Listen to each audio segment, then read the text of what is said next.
The gentleman from Washington is recognized.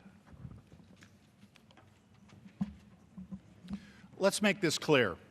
The Un-American Health Care Act doesn't just repeal advances with Obamacare, it takes us backward to a point worse off than we were before the Affordable Care Act. It guts Medicaid and will fail to meet existing needs, hurting vulnerable children, pregnant women, people with disabilities, and seniors needing long-term care, hurting them all.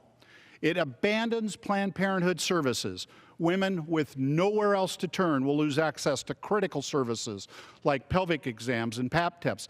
I'm here today speaking on behalf of single mom Sherry, cancer survivor Marty, star student Kelty, and little Gracie and her devoted grandmother Donna.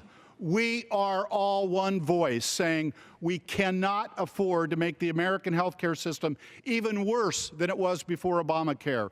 That's the path the Un-American Health Care Act will carve. My friends, let's not go down that path. Vote no.